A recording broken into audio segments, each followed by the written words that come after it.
ఎంతో ప్రాముఖ్యత కలిగిన ఈ క్షీరాబ్ది ద్వాదశిని ప్రతి ఒక్కరూ ఆచరించవచ్చండి. ద్వాదశ దీపాలు అంటే ఏంటి? ఎన్ని దీపాలు వెలిగించాలి? ఉపవాస నియమాలేంటి? పీఠం వేసిన దగ్గర నుంచి పూజను ఎలా చేసుకోవాలి? ఎటువంటి సందేహాలున్నా కింద కామెంట్ చేయండి. అలాగే ఒక లైక్ ఇవ్వడం వల్ల మరికొంతమంది ఈ పూజ చేసుకోగలుగుతారు. క్షీరాబ్ది ద్వాదశి అంటే శ్రీ మహావిష్ణువుని పూజించే ప్రత్యేకమైన రోజండి. స్వామివారిని విశేషంగా ద్వాదశ దీపాలతో ఉసిరిమొక్కగా పూజిస్తాం. కార్తీక మాసంలో దీపాలు, దానాలు, జపాలు, పూజలు ప్రత్యేక ఫలితాన్ని ఇస్తాయి. ఇలా పీట వేసుకొని నిండుగా శంకుచక్ర నామాలు ముగ్గులు వేసుకొని పద్మం వేసుకొని స్వామివారిని ఇలా తులసి కోట పక్కగా అమర్చుకున్నాను. నా దగ్గర అయితే మారేడు మొక్క ఉందండి. రోజు పూజ చేసుకుంటాను కార్తీక మాసంలో, అందుకని స్వామివారి పక్కన పెట్టాను. ఇలాగా పీఠం అయితే ఏర్పాటు చేసుకున్నాను. విఘ్నేశ్వరుడు బియ్యం పెట్టుకున్నాను విఘ్నేశ్వరుడు పూజ కోసం. నా దగ్గర ఉసిరికాయలు ఉన్నాయండి. ఆ 12 ఉసిరికాయల్ని అలాగా పద్మ ముగ్గు వేశాను. ముగ్గుకి చుట్టూరు పెట్టుకున్నాను. ఈ స్వామివారు బృందావనానికి విచ్చేస్తున్నారండి. స్వయంగా మన ఇంటికి విచ్చేస్తున్నారు. అంటే మనం ఆ తులసి కోటని బృందావనంలా తయారు చేసుకోవాలి. అంత ఓపికగా అలంకరించుకోవాలి. ఆ ప్రదేశాన్ని ముందుగా శుభ్రం చేసుకోవాలండి. ఆవు మూత్రం, పసుపు, లేకపోతే జేగురు, ఎవరి వీలుని బట్టి వాళ్ళు అంటే పవిత్రంగా చేసుకోవాలన్నమాట. ఇక్కడ తులసి కళ్యాణం చేస్తారండి. అందుకని స్వామివారికి, అమ్మవారికి కళ్యాణం బొట్లయితే పెట్టేసుకోవాలి. మనం తులసి కళ్యాణం చేసే అంత వారం అయితే కాదు. మనకి తోచినట్టుగా, మనకు వచ్చినట్టుగా పూజ అయితే చేసుకుంటాం. దీపాలను అయితే వెలిగించేసుకుంటాము. ఎన్ని దీపాలు వెలిగిస్తే అంత పుణ్యమని ఉంటుందండి. ఈ క్షీరాబ్ది ద్వాదశి బుక్లో దీపాలు వెలిగించుకోవడానికి ముందు కర్పూరాన్ని రాసినట్లయితే దీపాలు తొందరగా వెలుగుతాయి. అమృతం కోసం దేవతలు క్షీరసాగర మదనాన్ని చిలికిన రోజే ఈ క్షీరాబ్ది ద్వాదశి. దీన్నే పావన ద్వాదశి, యోగీశ్వర ద్వాదశి అని కూడా అంటారండి. స్వామివారు తొలి ఏకాదశి నాడు యోగ నిద్రలోకి వెళ్ళి ఈ ఏకాదశి రోజు మేల్కొని కార్తీక ద్వాదశి రోజు స్వామివారు బృందావనానికి విచ్చేస్తారు. అప్పుడు బృందావనంలో స్వామివారికి కళ్యాణం చేస్తారు. కార్తీక మాసంలో స్వామివారు ఉసిరి చెట్టులో కొలువై ఉంటారండి.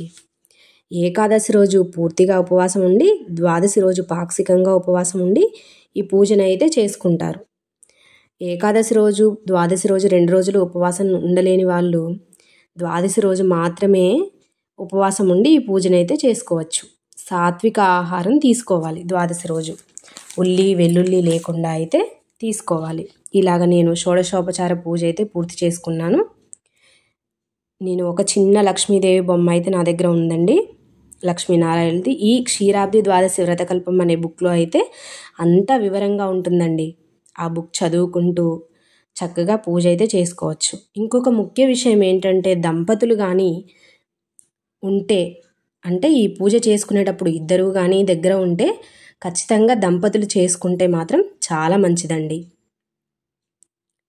ఎందుకంటే ఇది వివాహానికి సంబంధించిన పూజ కాబట్టి తులసి కళ్యాణం ఎక్కువగా వివాహం కాని వాళ్ళకి చేయిస్తూ ఉంటారండి. అయినా సంకల్పం ఉండాలండి. చెయ్యాలి అనే పట్టుదల మనకి ఉండాలి. కానీ ఇన్ని దీపాలు, ఇన్ని ఆర్భాటాలు ఏమి చెయ్యక్కర్లేదు. ఇవన్నీ మన మనస్తృప్తి కోసం, నా శ్రద్ధ, నా భక్తి, నేను ఇలా స్వామి పట్ల చూపించుకుంటున్నాను కాబట్టి నేను ఇంత అలంకరణ చేసుకున్నాను. మీకు ఇలాగే అవ్వాలి, మీరు ఇలాగే చేసుకోవాలి అంటే అది తప్పండి. ఎవరి వీలుని బట్టి వాళ్ళు చేసుకోవచ్చు. అంటే నాకు ఇవన్నీ సమకూర్చారు కాబట్టి నేను చేసుకోగలిగాను. అలా వీలు లేని వాళ్ళైతే బాధపడక్కర్లేదండి. ఒక చిన్న దీపం వెలిగించిన మన మనసులో పూర్తి భక్తితో, ప్రేమతో స్వామివారి మీద ఒక చిన్న దీపం వెలిగించిన ఆయన కరుణిస్తారండి. ఇంట్లో పెద్దవారిని అడిగితే వారు చెప్తే ఇంత ఆర్భాటంగా మనం చేసుకోవచ్చు. లేదమ్మా మనకు ఆనవాయితీ అంటే చిన్న దీపం వెలిగించిన స్వామివారు కరుణిస్తారు. ఇంత ఆర్భాటంగానే చెయ్యాలి, కొబ్బరి చిప్పలోనే దీపం వెలిగించాలి, పిండి దీపాలే వెలిగించాలి, ఇన్ని దీపాలే పెట్టాలి అన్నది ఎక్కడా లేదండి. అది మన శ్రద్ధ, మన భక్తి, మన ఓపిక, మన వెసులుబాటు దాని మీద ఆధారపడి ఉంటాయండి. నా దగ్గర ఉసిరికాయలు ఉన్నాయి, ఆవు నెయ్యి ఉంది, కొబ్బరి నూనె ఉంది. దానితో నాకు వీలుగా నేను ఎక్కువ దీపాలు వెలిగించుకున్నాను. ఇంత ఆర్భాటంగానే చేయాలా అంటే లేదండి.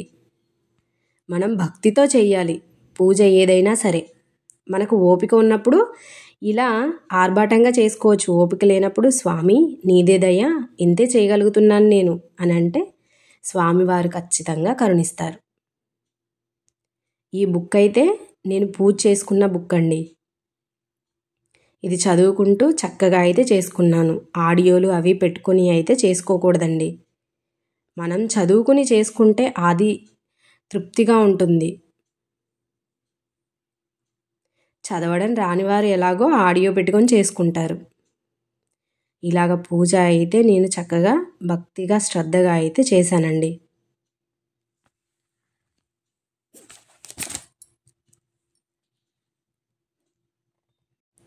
ఇంట్లో ఉసిరి మొక్క లేనివారు ఒక ఉసిరి కొమ్మని తెచ్చి తులసి కోటలో గుచ్చి దాంతో పూజ చేసుకోవచ్చండి. ఉసిరి మొక్కే ఉండాలి, తప్పకుండా చిత్రపటమే ఉండాలి అన్నది ఏమీ లేదు. ఈరోజు భక్తిగా ఉసిరి చెట్టు దగ్గర నుంచి ఒక కొమ్మ తెచ్చుకుని తులసి కోటలో పెట్టి అదే మనం లక్ష్మీనారాయణ స్వరూపంగా భావించి ఒక దీపం వెలిగించిన ఆ స్వామి మనల్ని కరుణిస్తారు.